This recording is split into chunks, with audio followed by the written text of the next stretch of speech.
Hi guys and welcome back. So today I'm going to be showing you how to install a stage 3 jet kit into your VS1400 carbs. Let's do it.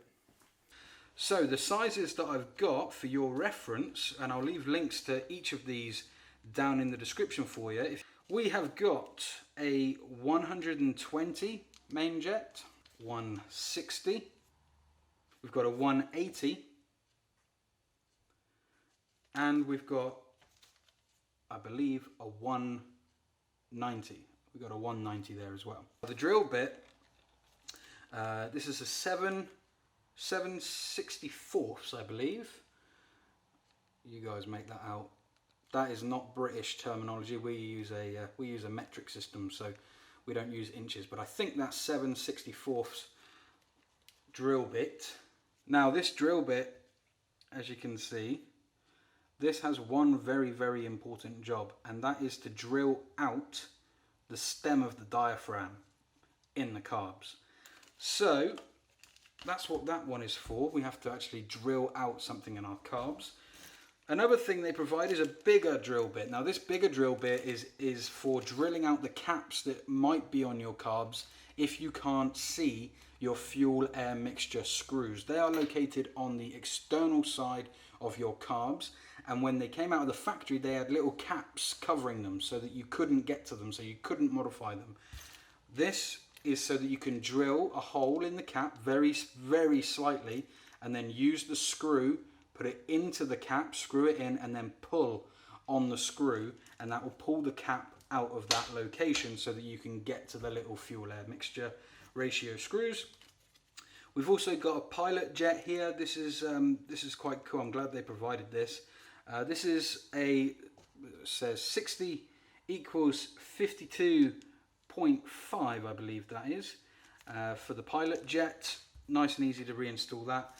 And they've also given us a set of shims for the pilot needle as well.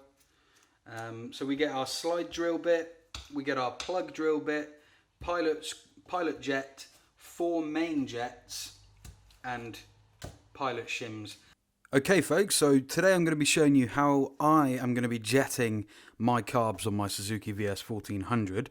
I'm going for a stage 3 jet kit, and the reason that I'm going for a stage 3 is typically a stage 3 means running pod filters like this. These are not stock, these are aftermarket. These are actually made by a company called DNA. A lot of you will know the brand K and N. Well, these are exactly the same. DNA are about 5% cheaper, but allegedly, according to their own sources, they provide a higher airflow rate than that of K&N. So I thought I'd give these a go. Like I say, they are effectively exactly the same. So we've gone with individual pod filters on the carburetors, and we've also got Cobra drag pipes installed on the motorcycle. 2-inch drag pipes. They're straight pipes with a very wide baffle, so there's plenty of airflow. We need to put more fuel into the system to compensate for the amount of air that's going in.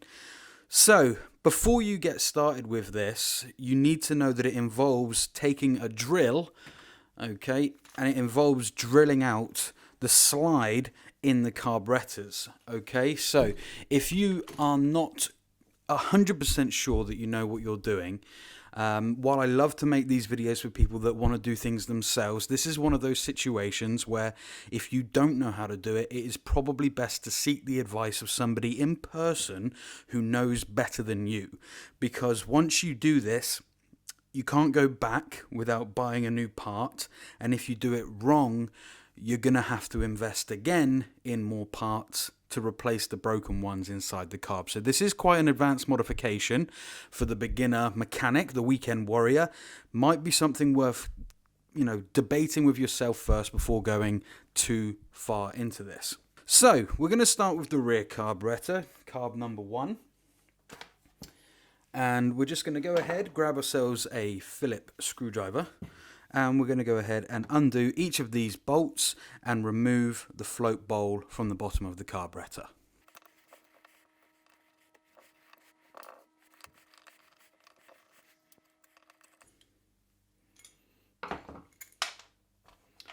Okay, So inside of the float bowl area, you can see we've got the float itself. This is something we want to be very, very careful with.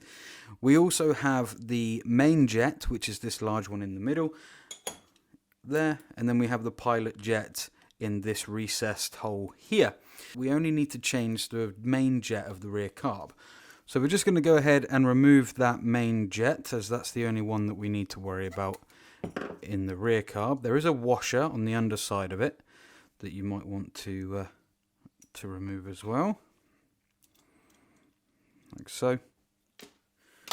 Now this jet that I've currently got in here, I believe, is a 140. I don't think you're going to be able to see the print on that, but it is a 140 jet in the rear carb.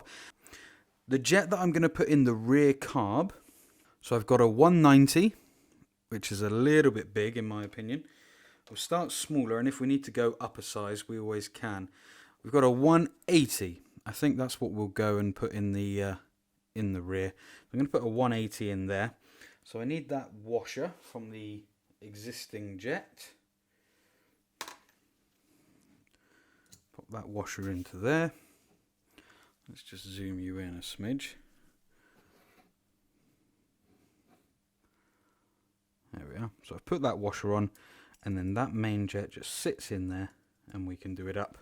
Now don't ever crank these down. They're made of very soft brass. Okay, so we've replaced the main jet with a 180. We don't need to touch the pilot jet. And for this section of the carb, we're done. So we can put the float bowl back on, and we can go around and fit it back together with its screws.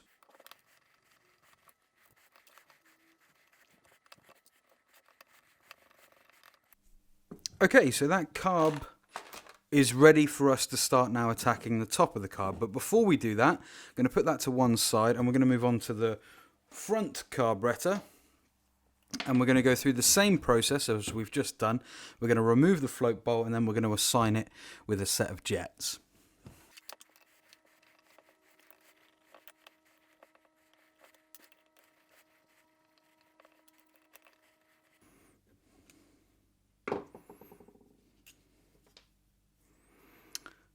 Okay, and there's the inside of the front carburetor, the bowl. Now things look a little bit different on this carb compared to the front one. You're probably going to find a plastic float.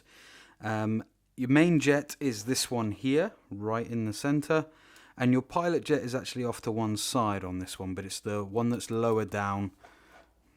There we are. The one that's lower down than the other two. Okay, so the first thing I'm going to do is I'm going to remove the main jet, same as we did with the rear.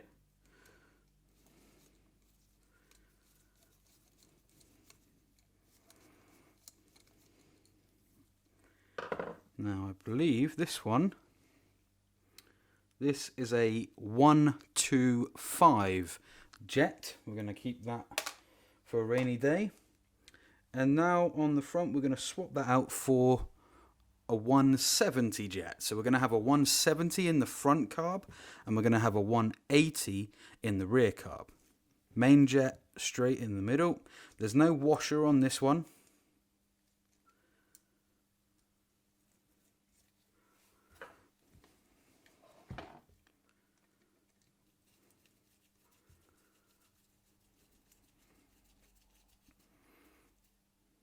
There we are. And now we are going to change out the pilot jet on the front carburetor. So we need to undo this. Remember, these are very soft metal. They're only made of brass. So if they don't want to come out easily, don't force them. This is a 52.5 pilot jet. So we're going to take the 52.5 pilot jet and put that in the front. Now when you're doing these jets up, be gentle, don't force them, don't strip the heads. The last thing you want to be doing is breaking these jets off inside your carb. You definitely don't want to be doing that. Okay, so now that that's back together, great chance now to inspect the areas around the carburetor's float bowl to make sure that there's going to be a good seal. These actually do have a bit of furring on them, but not to worry, because in a day or two I'm going to be stripping these down and putting them through an ultrasonic cleaner. So you will see these carbs be disassembled again, but for your sake, make sure that these surfaces are nice and clean, and make sure that your gaskets in the rear and in the front are absolutely fine before moving on.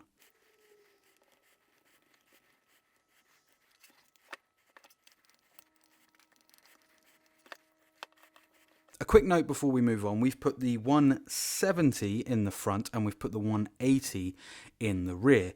Once we've reassembled everything and completed this process and put them back on the bike, if we find that we're still getting a lean mixture because of the pod filters, because they bring in so much air, the jets that we've put in still might not be big enough to provide the adequate amount of fuel that we need to create a decent fuel-air mixture.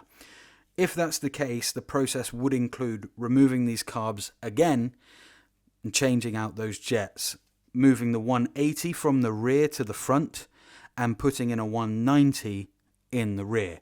But we really shouldn't need to do that. 190 is an absolutely massive size for this kind of bike. So fingers crossed, those jets hopefully should do the trick.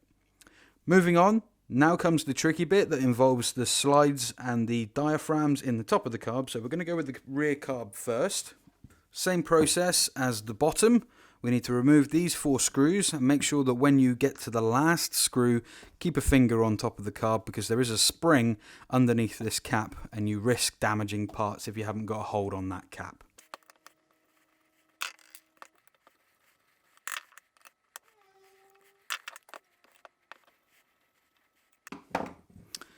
Okay, so now we can release the pressure on the top cap, and you'll see inside we have a spring. Okay, and we need to be really careful with this bit.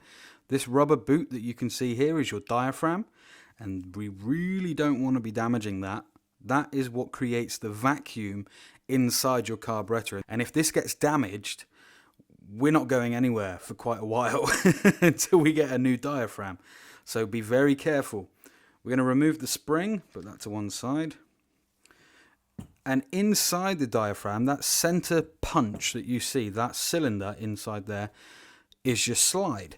We need to remove this along with the diaphragm now so that we can make some modifications to the inside of this slide. I would not recommend getting any sort of metal and trying to pry out that diaphragm. It's not a good idea. What I've found to be probably the best way to do this is just very slowly slide the slider up, and you'll start to see the diaphragm come with it. If you're lucky, it will do what it's just done for me. If it does get stuck, what you'll often find is part of the diaphragm will come up and another part will get stuck. Use a finger and just very gently pry it off. If this is the original diaphragm,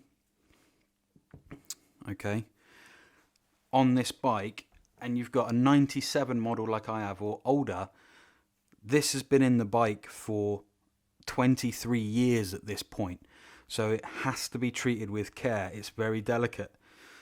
This is your slide, and here's your slide needle. Inside there, you'll see that there is a hole on the side of the center, 2 screws, top and bottom. We need to remove those screws. We need to drill out this hole on the side of the needle. And what we also need to do is adjust the shims that are currently seated on the needle. Phillips screwdriver. Again, be very gentle while you're doing this.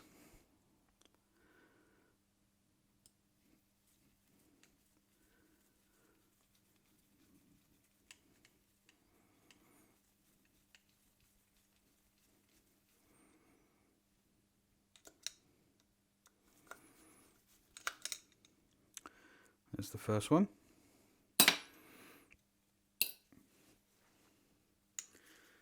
Now the needle is sprung loaded. There is a spring that is sat underneath this faceplate that you can see me undoing. So not a bad idea to don't bend the needle. God, whatever you do, don't bend the needle, but just extend it with your fingers like so while you undo the second bolt.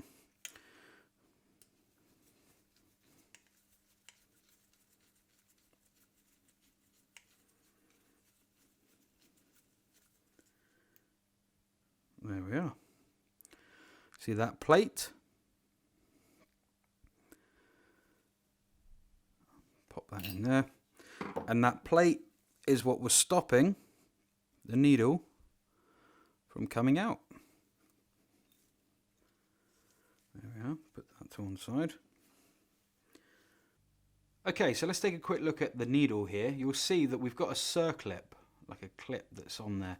And if you can see, there's some ridges where that circlip is sat on this particular needle. In order to help increase the richness of the fuel mixture, we want to raise this needle up within the carb as much as possible. But we don't want to go over the top. We don't want to be flooding the carb. That's what the spacer here is for. And if you're buying a kit, a jet kit, you'll probably get a little baggie that's got a load of these little tiny washers in there that you can put on 1 or 2 extra onto this needle to bump up the height of that needle when it's back inside that diaphragm. Mine, I've already adjusted. I've put mine onto the highest point that I can, the circlip that is, and then I've got 1 spacer that I'm putting on there as well. So I've increased it quite a bit. Stock, it will come with the circlip sat right underneath that plastic cap.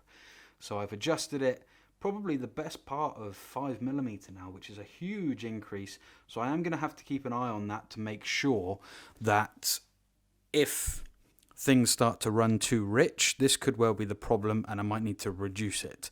Now this is the bit that is most scary and the bit that once you've done it, you can't go back. This hole has to be drilled out. Okay, so we're going to do that now with the provided drill bit.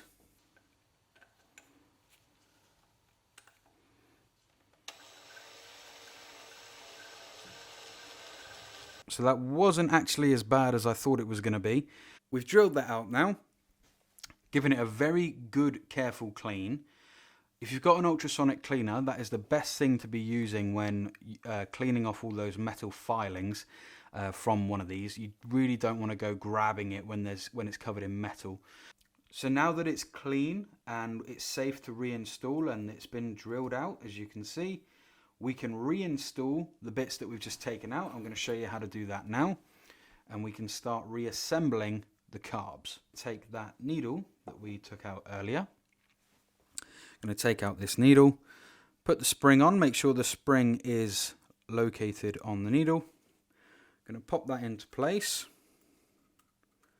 Make sure it goes through the center hole and not the one that you've just made bigger. We're then going to take the faceplate. Now the faceplate is a little bit tricky to work with, but there is a dimple on one side, okay, like a ridge, little spot on there. That needs to face down into the slide and it will catch. I'll show you, hopefully. I'm going to drop that in. Oh, it's upside down. There we are. Okay, so I'm hoping you can see inside there okay. I'm just going to turn the brightness down a smidge.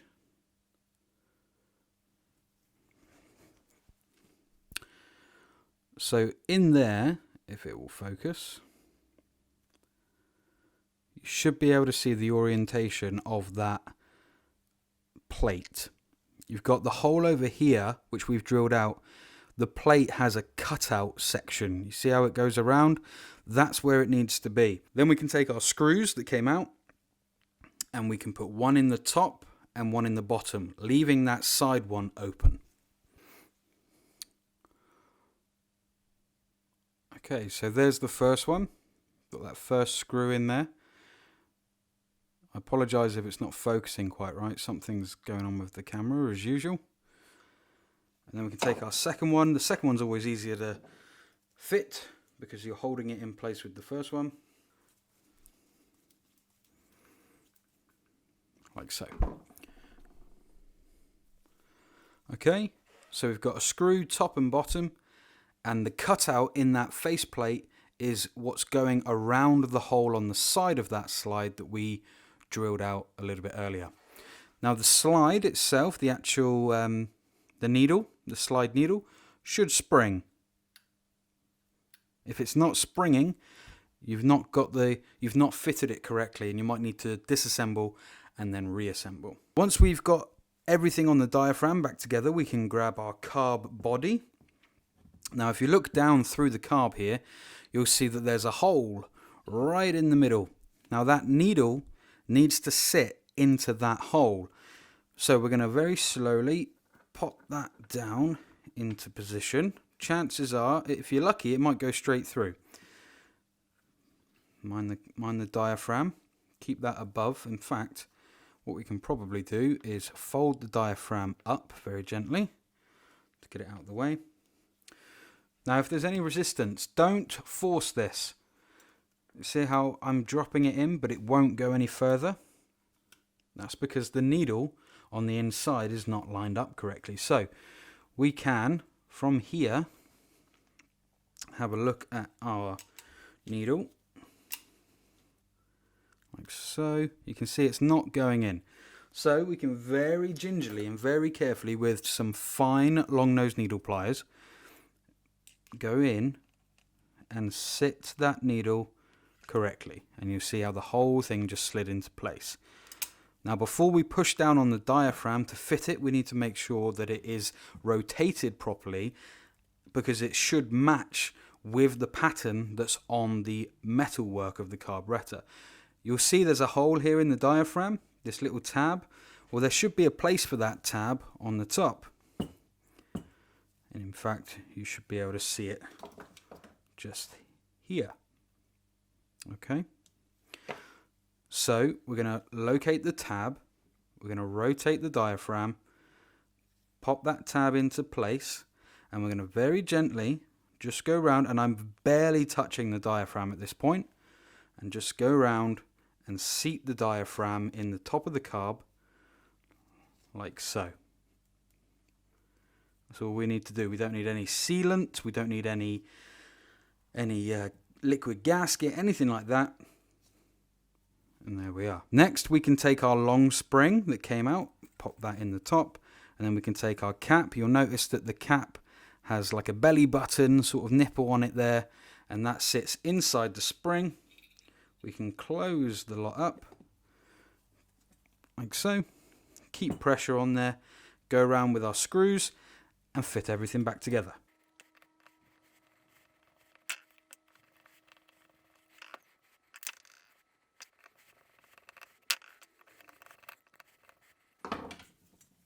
And there we are.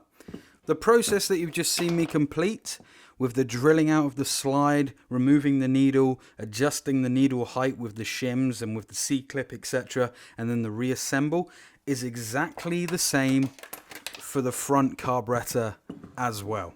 Okay? The only differences in this entire process is the jet sizes. So in the rear, like I said, I'm running a 180 in the rear at the moment and a 170 in the front. That's the new sizes. And I've also put in a 52.5 pilot jet in the front as well and left the rear as stock.